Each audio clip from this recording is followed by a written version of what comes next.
Ladd, Professor of Economics at Iowa State University.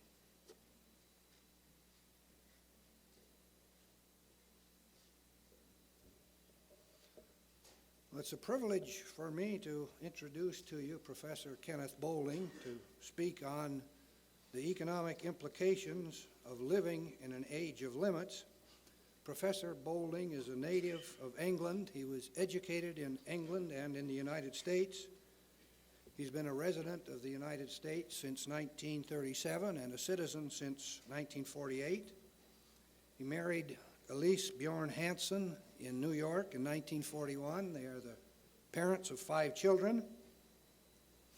Early in his professional career, he worked for the League of Nations. He has been a professor at Fisk University, at our own institution here, Iowa State College, at McGill University, at University of Michigan, and at University of Colorado. And while at the University of Michigan, he was also director of the Center for Research on Conflict Resolution. And at the University of Colorado, he has also been a program director in the Institute of Behavioral Science. He most recently been Distinguished Professor of Economics at Colorado, and he is now Distinguished Professor Emeritus at the University of Colorado.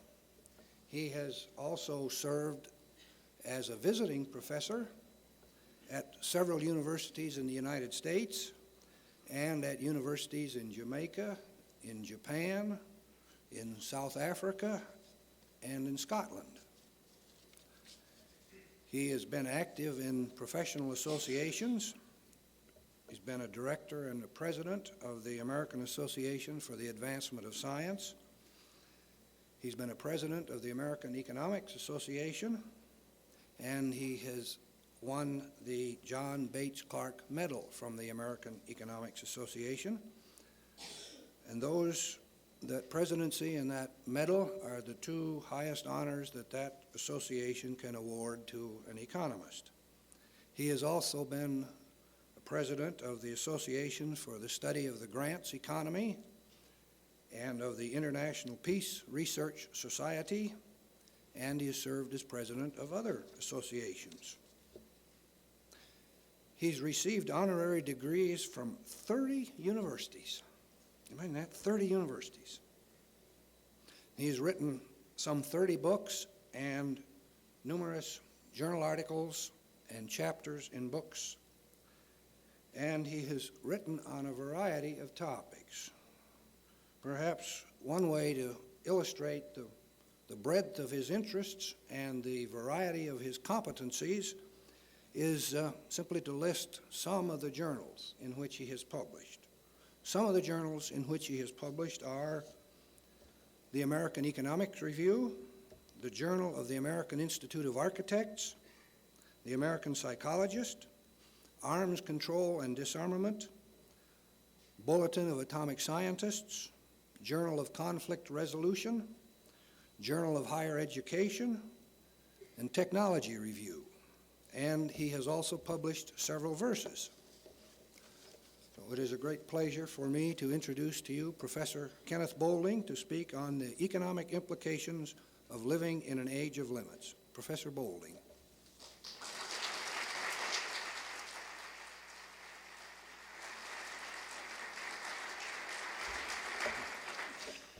Thank you very much. It's a great delight to be back in Ames, which I'm afraid is a little bit of what I call a nostalgia trip. The nice thing about this building, I have no nostalgia about it at all, so I don't have to worry about it. To an economist, of course, every age is an age of limits. For economics is how we deal with them. Economics is about scarcity, in other words. And no matter how rich we are, we never seem to be rich enough. In any case, there's one scarcity we can never do anything about. That's the fact that we only have 24 hours a day, and I wish it could be 48. But this means if we spend an hour doing one thing, we can't spend it doing another. So there's an inescapable problem of allocation. Allocation is what scarcity imposes on us. Expressed in economics, concept of alternative costs. If we do one thing, we can't do another. If we produce one thing, we can't produce another. If we devote attention to one thing, we can't do it to another, and so on. In economics, this is expressed by the concept of the possibility boundary, which divides the possible from the impossible, the attainable from the unattainable. And I should say in politics, there's also within that, there's what I call the taboo boundary, which divides the thing we can do and don't do, the things we can do and do. It's always been part of the history of mankind that the possibility boundary can be pushed out.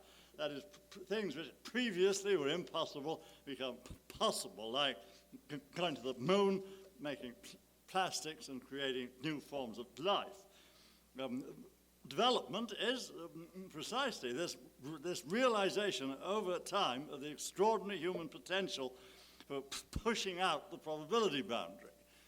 This is what evolution is, really, from the first DNA to us, and from, what you say, Adam and Eve to Einstein. And this represents an increase in possibility that, however, always leaves us with a boundary. There's always the impossible. We never do away with that. And on the whole, this comes out of know-how. That is, if we ask why could not these spectacles have been produced when I was at Ames, the answer is very easy: we didn't know how to make them. And if you ask why there weren't any human beings 10 million years ago, the answer is exactly the same. The Earth didn't know how to make us. So this is the fundamental thing. With the development of the human race, the rate of evolutionary development increased enormously, because we went into what I call noogenetic evolution rather than biogenetic. That is, DNA is very slow, whereas the human brain is fast. And that in the 50 or 100,000 years we've been around, we've developed human artifacts in quantity and almost in complexity beyond what biological evolution ever did. There are more species of nuts and bolts than there are of birds. And that's produced this extraordinary development. This has been particularly spectacular in the last 200 years, as we know, otherwise we wouldn't be here. We've had an extraordinary expansion, both of the size of the human race and of its artifacts. And we've mapped the globe and now the solar system. Very interesting things in the paper this morning about Saturn's rings, incidentally. We know the language in which the code of life is written. We got the chemical elements right. And we developed a world superculture, which is the repository of all the extant records of the human race. From about 1860 on, I would say, this we began to go into the modern world. I don't really think the modern world existed before 1860. It is I've often been pointed this out by saying I came to the United States 48 years ago, and I sailed into New York Harbor, and what did I see? The Empire State Building, Chrysler Building, streets full of automobiles, airport, telephones, electric light. You see, suppose I'd sailed into New York Harbor. Well, suppose my grandfather had sailed into New York Harbor 48 years before that in 1884. What would you have seen? A charming medieval city, wouldn't it? You see, without a skyscraper, without any automobiles, just horse manure all over the place, and no telephones, no electricity, and all that. Well, now it's clear, however, that we may be coming to an end of this expansion. And we can't be quite sure of this, because we may go into outer space. And that, while I think that sounds a little bit like science fiction, and I don't expect to live to see it, Space colonies aren't absurd because of the low energy requirements in space. It is, but we need most of our energy on Earth just to overcome gravity and friction. Out there you don't have any. All you have to do in the spaceship is spit and off you go, isn't it? So we'll, I don't know about that. Anyway, on Earth, however, it's very clear that the expansion of the human population has to come to an end within decades, though we don't really know what the carrying capacity of the Earth really is, and we are worried about the exhaustibility of exhaustible resources. That is, we now have a whole generation of Jeremiahs, and occasionally Jeremiah was right. This began actually with the famous economist Jevons, who had a book on the coal question, 1866, in which he said that we have to make the momentous choice between brief greatness and longer continued mediocrity. That's 1866. Better than Club of Rome, really. And of course, as he was writing this, oil was discovered at Titusville. Off we went, of course, on a great big new toot. On the other hand, almost everybody agrees we're going to run out of oil. 50 years, cheap oil at any rate, cheap natural gas, and we're going to run out of uranium-235 also in about 50 years. And we are cutting down a lot of forests, and we are exhausting soils, and there are minerals, and many parts of the world are running out of water, so that reasonable gloom isn't altogether off the agenda. And particularly as it's hard to see how we can prevent the world's population doubling, at least in the next, 35, 40, 50 years, any circumstances. This combines what I described in my little book on the meaning of the 20th century some 15 years ago as the population trap and the entropy trap. The entropy trap, of course, being the exhaustion of existing potentials, and the population, of course, assisting in that exhaustion. The word entropy, indeed, is almost in danger of becoming a god of a new religion of gloom and doom among those who look forward to an age of increasing exhaustion, scarcity, ruin, perhaps even social collapse. And there's a very sound principle about being a prophet, always be a gloomy one. Because if you're wrong, nobody minds, and if you're right, at any rate, you can say, I told you so. So this is the game theoretic solution to the problem of prophecy. It is very dangerous, however, to generalize the entropy concept too much. In spite of my friend, George Esco Rogan, who's very worried about me, he thinks I don't really believe in the second law of thermodynamics. In fact, it's unfortunate that entropy was defined as a negative concept, almost like phlogiston. It turned out to be negative oxygen, you remember. Entropy is negative potential. And we can restate and generalize the second law in the form that if anything happens, it's because there's a potential for it happening, and after it's happened, that potential's been used up. Certainly a law of diminishing potential is much more intuitively appealing than one of increasing entropy. To state it in this way, however, opens up the possibility that potential may be recreated. Now, we don't know about thermodynamic potential. Obviously, it was created in the Big Bang or something, and maybe there are little bangs going on. I don't know. We don't know much about the universe, but anyway, in the Earth, of course, thermodynamic potential is continually being recreated because the Earth is an open system, recreated from the sun. Now, of course, it gets exhausted in the sun, but we don't have to worry about that. The sun will outlast us, I'm sure of that. We don't have to worry about it.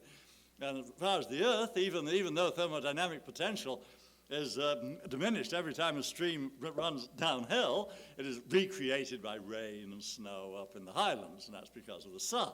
Now, of course, in the total system, entropy is increasing, the potential is diminishing, but in the Earth, even thermodynamic potential is continually being renewed.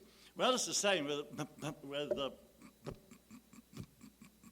biological potential. I started off as a fertilized egg some 71 years ago, and I've used up, I suspect, something like 75% of it. I've every expectation of living to be 100, but I'd really be surprised, in fact annoyed, if I live much longer than that. On the other hand, I have 5 children, as you've heard, and I've got 4 grandchildren, so a good many of my genes are alive and well in much younger organisms. So off we go. And every time anybody fertilizes an egg, biological potential is recreated. Similarly, evolutionary potential is recreated, and this is a real puzzler. I don't think anybody really understands that. That is, and even though evolution does involve the segregation of entropy, there isn't anything to preclude the great vision of Teilhard de Chardin that evolution proceeds to the recreation of the potential which set it off. So, even though that's a good deal more Brahmin than it is Christian, I'm afraid. Well, anyway, the future of the economy, therefore very much like the future of anything else, depends on the extent to which the exhaustion of existing potential can be offset, more than offset, or less than offset by the recreation of potential, which is always going on. There have been cases, indeed, where society has exhausted their potential, sometimes irretrievably, like the Mayan civilization, which is an example of an early Club of Rome report, where the rising population and a milpa agriculture leading, I suspect, to exhaustion, soil exhaustion, of eventual collapse. I suppose the fall of Rome may have had something to do with deforestation and soil exhaustion, but it was the best thing ever happened to Europe. And the Romans were an awful bunch of clunks, and after the fall of Rome, things really started off again with the Benedictines and a long process of technological development which culminated in Ames, Iowa. Now, this recreation of potential is something which is impossible to predict, fortunately, simply because it involves human knowledge. And you cannot predict the future of knowledge, or you wouldn't have to wait. That is, if you could predict what we're going to know in the year 2000, we'd know it now, wouldn't we? So there is something absolutely inherently unpredictable about social systems, which is a non-existence theorem that the econometricians haven't caught on to yet, because of this unpredictable change in knowledge. But on the other hand, there are, one can have intelligent guesses, and there is a slight glow on the horizon, certainly, as there was in 1866 also. That is so far as electricity is concerned, the breeder, if we can overcome its political difficulties, is electricity for 10,000 years, isn't it, for everybody? And electricity is nice stuff to have. That is, it brings people out of poverty almost more than any other technological development, so one shouldn't sneeze at it. Certainly much better than the Concorde, which there isn't any justification whatever as far as I can see. Then also the breeder technology is almost certainly applicable to thorium, which exists in much larger quantity than uranium, so perhaps we're in for 40,000 years, 50,000 years. Whereas if we go to deuterium, we're in for millions of years. I mean, but of course, fusion is still pie in Princeton. I'm not very optimistic about it, actually. Solar energy is a question mark, but a nice question mark. I mean, there's an awful lot of it. But it is, unfortunately, very diffuse, and it's expensive, no question about it, because concentrating the diffuse is always expensive. I don't think we can get out of that one. But on the hunt, there it is, and the developments in photoelectric cells are extraordinarily encouraging. in the last 5 years. I think the price of electricity from photoelectric cells has come down from about 200 times the present price to 10 or 20 times. Well, maybe it'll go further, maybe it won't. Solar-powered electrolysis, if we ever get that, gives us hydrogen, which will burn, which is almost a substitute for gasoline, but we'll see. Then, of course, there's biomass, in which Ames is very interested. This is growing things to burn. This is something we've always done. After all, in wood, which was the first fossil fuel, and hay, which was the second. That is, hay powers an inefficient solar energy machine known as a horse. And that's biomass, of course. Then, of course, if we really start breeding things to burn, which we've never really done seriously, we may be able to increase the efficiency of solar capture very extensively. I'm sure Ames is into this. Well, then there's OTEC, Ocean Thermal Exchange. The C stands for contraptions, I think. Well, it turns out, well, I don't know about that. We're trying it out in Hawaii. This is where you put a pipe down, and after you got all the barnacles off it, you use the cold water below and the hot water and do something with it. I'm not quite sure what it is. Anyway, cautious optimism, therefore, is by no means inappropriate when it comes to technical change. Furthermore, the potential for conservation, both of energy and materials, is very large. We may indeed be moving into what has been called the conservative society, in which it becomes cheaper to save a barrel of oil or a cubic foot of gas than it does either to produce it or to import it. Current estimates suggest we could save 25% of our energy input, and I expect perhaps even more of the materials input, without any very serious dislocation of our present style of life, and 25 years of research and development at Ames ought to raise that to 50%, I would think. Well, now, the contribution of economics to all this is to point out the great importance of the relative price structure in affecting individual and therefore aggregate behavior. Nobody will ever economize or conserve anything that's perceived as cheap. And you won't go out and find substitutes for it either. That is, all the preaching in the world, I'm afraid, isn't as effective as a rise in the price of gasoline. It's a very important principle, therefore, that if we have something which is relatively plentiful now, but is almost certainly going to be scarce later on, there's a great deal to be said for making it expensive now. That is to anticipate the future price structure, because then this gives us time, which also is one of the great scarcities, in fact, perhaps the greatest scarcity. As the relative price of anything rises, people tend to conserve it and economize it and to find substitutes and new sources of it. There's a certain danger that exhaustible resources will stay cheap too long, and then we get the end of it, and then we have a real crisis. This is why I've been very grateful to the Arabs and to OPEC, certainly because they made us think about something which otherwise we might not have thought about until it was too late, although I would have preferred to divert all that economic rent to Iowa State, of course, obviously.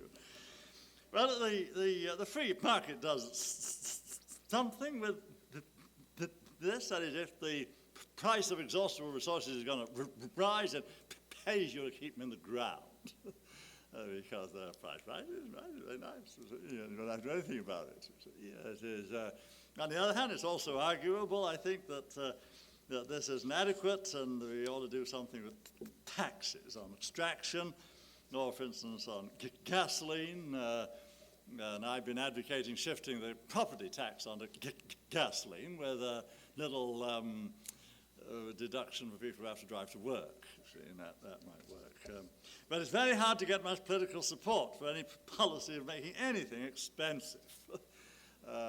is everybody likes things to be cheap, so I'm not running on this, I'm not running for anything. But on the other hand, there is a very strong case for the extra taxing of gasoline and some other things, and of course also water. That is, it's absurd that we ought to tax the daylights out of water, and then, of course, we wouldn't waste it. The trouble is, because rain is free, there's a strong tendency for people to think that water should be free, which, of course, it isn't, because you have to collect it and it costs a lot to deliver it. I think another important contribution of economics to this problem is to point out that all efficiency concepts are significant even only insofar as they relate to human valuations of some sort. That is, human beings are the only thing around here that do very much valuation. And that efficiency is getting more in terms of human values out of less in terms of human values, or out of the same thing in human values. So that all this flap about energy efficiencies, even second law efficiency, I think is for the birds, really, or for physicists. Because you can have a process which is extremely inefficient in terms of energy, but if it uses a low value source to go in and a high value source to go out, then it's a good idea. And there's the same with second law. That is, there's nothing sacred about work. I mean, we need energy for all sorts of things besides that, you see. So that's a very poor measure of value. And all this, the energy theory of value is even worse than the labor theory. I mean, that at least is a sort of first approximation you can use with 8-year-olds.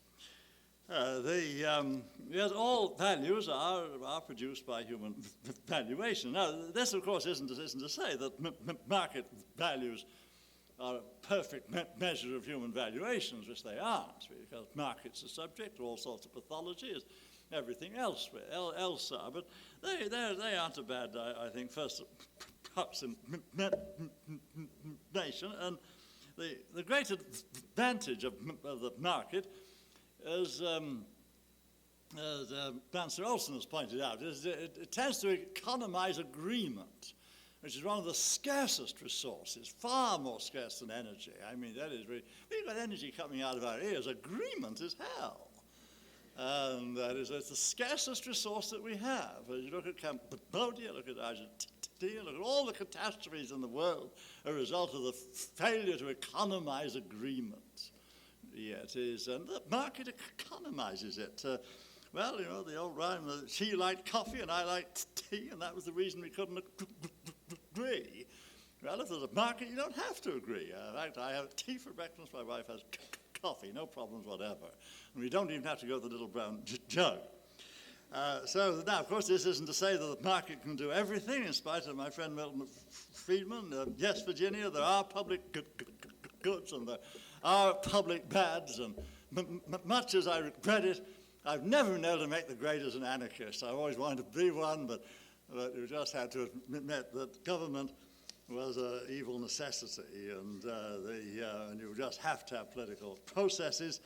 But there was a lot in the founding fathers' position, I think, that government was a necessary evil, and the thing to do with a necessary evil is to have as little of it as you can get away with.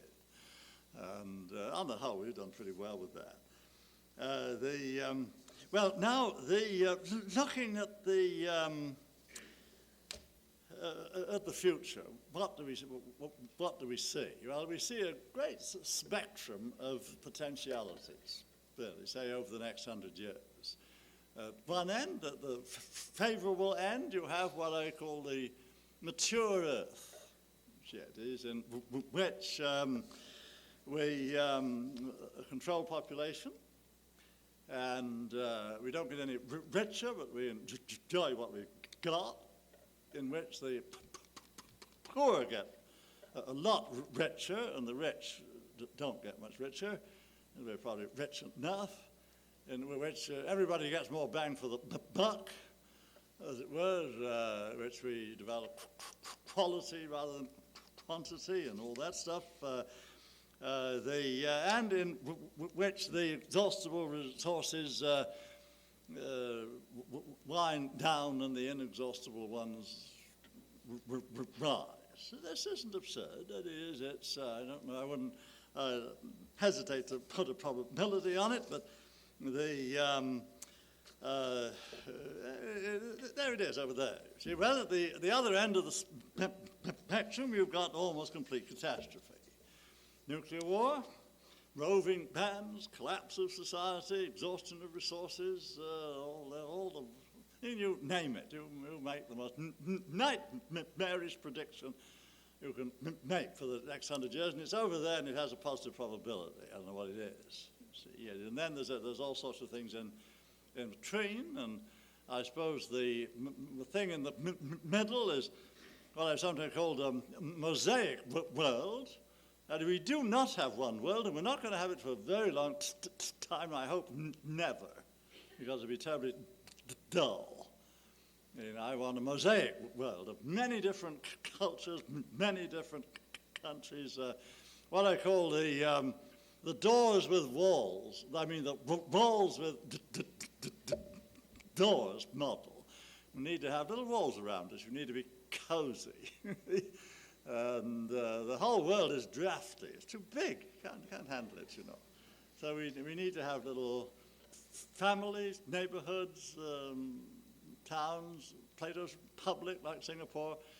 But the walls ought to have doors in them, see? So we can have intercourse, exchange, trade, communications. And a delight in variety. See, this is one of the things I look forward to, really. Now, certainly the greatest threat to the achievement of the mature society over there is